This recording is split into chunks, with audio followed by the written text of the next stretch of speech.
Welcome back to Rider Potential, the series where I take a look at seasons of Kamen Rider and what an adaptation of them could look like by analyzing their potential. I don't expect any of my ideas to actually be used for anything. This is just meant to be a fun way to look back on a recently concluded season and view it with a little bit of a different perspective. Today, I'm going to be talking about Kamen Rider Revice, the Reiwa era's demonically fun family fest that will definitely give us a lot to talk about over the forever, I guess, because it will exist forever. Don't forget that if you want to hear my full thoughts on Revice as a season, I have a whole review on the show, and I also have a whole playlist filled with a bunch of other Rider Potential episodes, so if you find yourself enjoying this video at any point, make sure to subscribe to the channel and check all those other videos out.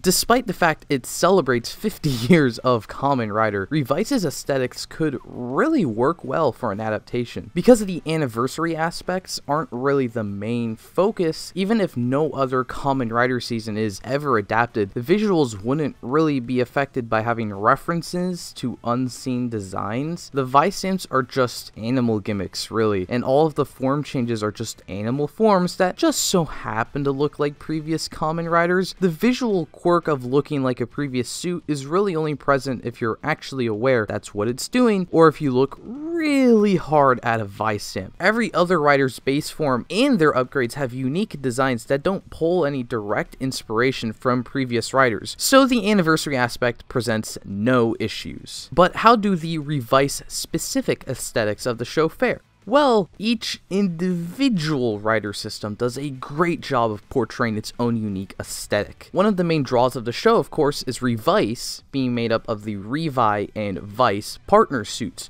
which complement each other really well. Revi has bright colors since it matches the driver that only he wears, a classic rider armor design, and a big grin to incorporate the new T-Rex motif. Meanwhile, Vice is entirely black and uses a stitched outfit motif since he's really just putting on some little pieces on his demon form, complete with a big dino hat that even shows his face just right there. Those are his normal eyes. However, they still share the same unique shade of pink and a stamp pattern in the same place, with the key difference of them being mirrors. And I think that's the best way to describe why the suits work. They're essentially mirrors of each other's motifs in addition to the obvious armor designs. It's really interesting how this plays into their form changes as well. Normal Vice stamps are kind of nothing more than minor armor swaps, to the point where Revi maintains the same color scheme throughout all of them. So it makes their base forms mesh together, continues on to a lot of their other forms, even down to Revi's helmet just being a subtle usage of the animal theme, while Vice has an obvious hat. This allows the big power-ups to vividly look like progressions of strength and continue the double rider aspect in new ways. They each put a different spin on the idea of a two-part upgrade. Body Rex only upgrades Revi with ice powers, while its next step moves the ice to Vice and adds fire to create a neat flame and frost dynamic with the characters. Since the main title of the show is again made up of two riders, obviously one of these forms has to combine them, but the obvious idea behind that is subverted. Instead of one final form, it also comes in two parts. First, a redo of Revi in the style of Vice to give the effect that they are one being, before adding armor and a clear differentiation of both identities to portray a more successful merging. Then the final forms just put the same exo armor on top of their original rider forms, demonstrating that while they are two different sets of suits, they are ultimately linked together as one Kamen Rider team. Similarly, the two-side driver creates a more obvious connection between the partners since they use the same belt. Evil utilizes black colors and a subdued design, while Live uses white and a more angular design, so they definitely look like opposites, and thanks to a shared undersuit, that connection is made pretty clear. Because of this design philosophy, it's very easy to tell how an upgrade is purely for Live, or how it incorporates Evil into the design, even without understanding the story behind them. The Veil and Demon's driver systems feature a similar concept, with their connections largely coming from the undersuit, either the whole thing or just a small part of it. However, they also share the same design philosophy of the stamp's animal attaching itself to the right shoulder and spreading across the face and body, creating an asymmetrical armor set. Then, the Chimera-Juga power sets are pretty on the nose with their connections, given how they all use the exact same armor, just with a little bit of repainting in one specific case. And then the other drivers are kind of just just limited to one suit, so there's no need for me to really break it down, I feel. So beyond that, the Revice aesthetics are one of the most interesting conundrums of modern Kamen Rider. There's almost nothing that links the suits made from these different drivers. For example, Jean and Aguilera use essentially the same driver, and it's pretty obvious what forms are associated with each driver due to them just being repaints or armor upgrades. But then these two riders don't share any design philosophies. Jean prominently displays the stamp and animal characteristics while sporting Kamen Rider eyes. Meanwhile, Aguilera's incorporation of a bee is so vague that she looks more like a generic foot soldier. Definitely not a generic foot soldier from Kamen Rider Revice. And this just feels like the most egregious example because, again, they pretty much use the same belt, but it's definitely an issue that carries on throughout the entirety of these aesthetics. Like, our main sibling trio share the same design of a big stamp symbol on their chests, but like, Live doesn't use the symbol from the actual stamp, unlike the other two, and he just has a visor while the other two have bug eyes. Then, none of the other riders in the show have a stamp symbol incorporated on them in any way, and then their designs are so different that they still don't look like they're from the same show. I actually forgot an even better example. Deathstream, a great suit, but it completely disregards the undersuit and asymmetry motifs of its predecessors, so it just looks wrong. Somehow these two use like essentially the exact same belt. If I didn't tell you that, I don't think there was any way you could have ever guessed that. All the suits just feel wrong, mismatched, incorrect. You could say they're all based on animals, but that is so vague, especially in this era of Rider, what all of these dudes come from the same show. So it's just not enough to link everything. Even the somewhat prominent trope of demons wearing black while humans wear brighter colors gets tossed away as early as John and as late as Jugo. So yeah, any sense of suit cohesion is completely absent, and it kind of makes these like a weird grab bag suits to adapt as a season. Like, there's nothing, you can't really go like, look, all of this is from Kamen Rider Revice, because this one kind of looks like a Power Ranger. It really doesn't, but I don't think it makes them terrible for an adaptation. If someone doesn't like the look of Revi, despite being the face of the season, it is quite literally unlike any other suit in the show. So while they may not enjoy the main aesthetic, they may easily prefer one of the many other suit aesthetics available to consume via eyeballs, and by extent still think Revice as a show has interesting aesthetics, and it could draw a lot of attention to Revice as a brand new show. There's just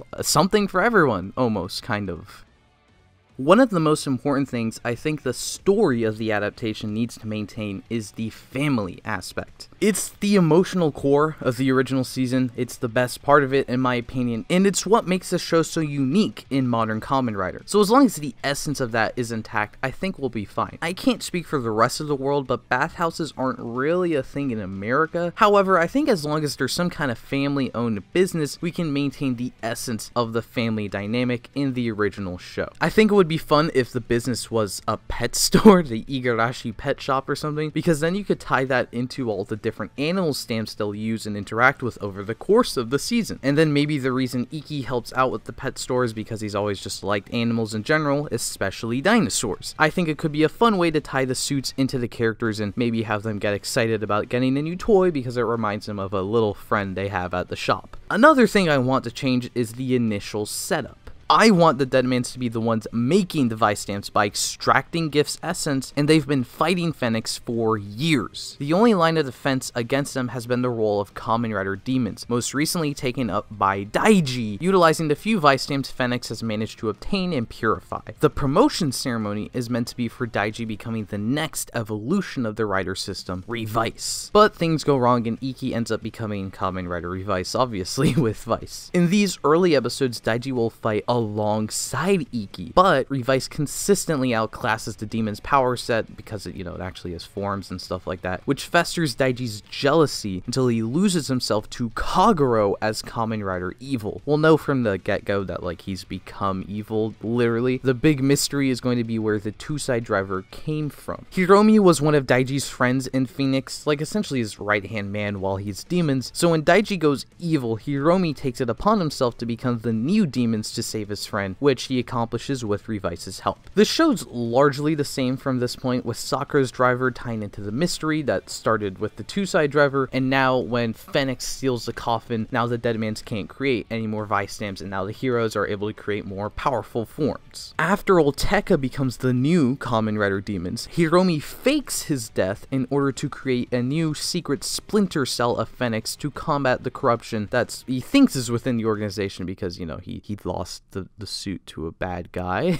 For simplicity's sake, I will refer to this mini organization as Weekend. The growth of Weekend will be an ongoing plot in the background as they recruit members of Phoenix and other Kamen Riders. So George will create Jack Revice in this version of the story, but his dad's backstory with Genta and Kamen Rider Veil remains for, you know, the cool reveal. When Tekka is defeated after merging with the Giff Coffin, it actually causes the destruction of the Coffin and Giff himself. But alas, despite the loss of the monstrous demon, the real demons within humans is left in its remains, which Akaishi and George both investigate, like the literal remains, like they both take parts from it. If Power Rangers can have two women say they love each other romantically, a Kamen Rider adaptation can do it too. Afterwards, George finally launches his master plan. He's known about Veil and the demon-infused Igarashis the whole time, which is why he gave them the Tusai and Libera drivers, and has been manipulating the Demon's driver and its users. It's all been part of his goal to collect combat data on the different kinds of humans and demons and how they interact with drivers, so he can construct his ultimate Kamen Rider, Juga. The reason that Deadman's had all the Vice stamps originally was because of George's dad's failed experiments, which also includes prototypes of all the drivers George would later go on to finish. I think it could be interesting to make the Juga driver itself one of his dad's failed experiments as the Chimera driver. Maybe there was a whole adventure there with it being used, maybe one of them's George's dad, but it's not important to the story, so a side special. What is important is that Juga becomes the main villain for a few episodes here, seeking to destroy the remains of the legacy of the father that neglected him in the form of the other riders and their belts, until he is the only Kamen Rider that remains, seeing himself as the only hero the world needs, causing the destruction of the Tusai and Libera drivers. What ultimately defeats him is the power of the family using the remains of their drivers and Giff energy in order to create Ultimate Revice. In the background while this has been happening, Akaishi uses the powers of the dead Giff in order to power up himself, Veil, and the remaining members of Phoenix. Thanks to Juga, Ultimate Revice is the only remaining Kamen Rider, so a reformed George joins Weekend to undo his mistakes and level the playing field for the heroes. He creates Overdemons as an upgrade of Veil for Genta to fight once again, an upgrade of the Libera driver for Yukimi to become a rider, which would obviously have to be renamed, maybe Kamen Rider Angels, and all the members of Weekend we've been seeing get recruited in the background to get to become Demon's Troopers. And eventually he repairs the first drivers he made with final forms to complete their systems. If this sounds like a lot at once, of course it wouldn't actually be all at once. It would pretty much each be in an individual episode that focuses on the character and then they get their new suit at the end of it. I would really like if the Troopers got a whole episode from their point of view, showing what it's like to be a civilian throughout the entirety of the season before at the end of the episode they finally become riders and like attack all the foot soldiers that have been like just attacking them the whole time. I don't think Daiji's war criminal arc really fits in here now. It might get kind of messy, but if we wanted to include it, I think the best place would be after Juga destroys his driver, which Akaishi fixes for him, now brainwashing Daiji into joining Akaishi. Alternatively, maybe Akaishi gives Daiji a monster form and he turns into one of the various monster forms that we have available here. Even though Genta is now Overdemons, I think Deathstream can still be used as a final form for the character as he fights against a Veil that's once again been upgraded by Akaishi, acting as a conclusion to their previous fights in the season. However, I don't think we should kill him. I think it would be really fun if we played up the Demon family throughout the whole season, and this is like the conclusion with Veil being trapped in the Crimson Vice stamp that Genta now uses as a weapon, but now he gets to interact with his 3 kids that are attempting to redeem him and make him a better person and work towards the goal of letting him out of the Vice stamp. The final boss of the season is Akaishi, as we see his strength constantly grow until the Giff cells within his body mutate and take over his body to represent Giff's intended form within the show. So now the Igarashis unite as a family of Kamen Riders with the power of their new demon family that's joined them in order to defeat the founder founder of the Dead Man's once and for all. And after this battle, Iki loses his memories, and that's been a plot line for most of the show, and then we get the same epilogue from the original season, because I think that's really neat. It's a nice send-off. And then in future crossovers, bring in this form as like the new Revice form or final form as like the final conclusion to that story arc, because it's super awesome, and I think it deserves to make appearances. Usually this is the part of the video where I'd start talking about the possible toy line for the show and add up all their costs to estimate how much money can be made, but I'm not doing that anymore. I explained a bit in my Zenkaiger video, but obviously some of those points don't apply to Kamen Rider. It's just kind of boring. It's a tedious process and kind of pointless when I'm just trying to look at the show like in a different way, speculating the prices for a toy line we'll never get, and then comparing it to other shows that will probably never be adapted kind of goes against like what I'm trying to do here, so I don't know why I've like left it in for so long. So it's gone. I'm gonna focus on the other two parts for the foreseeable future. So Revice presents a lot of opportunities for a theoretical adaptation. It's got some crazy aesthetics, but hey, sometimes you need a little bit of crazy in order to get the right amount of attention. And in this case, having such crazy designs allows for a really unique diversification of motifs and ideas, which could end up bringing in a similarly diverse audience. Having such a wide selection of suits and characters also means that there's a lot of options for what direction to take the story, and utilize the source footage in plenty of original ways, which is one of my favorite aspects of these adaptations. No matter your feelings on the original season and its design choices, it cannot be denied that Kamen Rider Revice has plenty of untapped rider potential. As always, be sure to let me know your own ideas, either for the suits, the story, even the toys. I'd love to hear what different things can be done with this season. Also, if you enjoyed this video, consider checking out my Patreon for more exclusive behind the scenes content, or just make sure to subscribe to this channel for more Kamen Rider videos, and I hope to see you next time.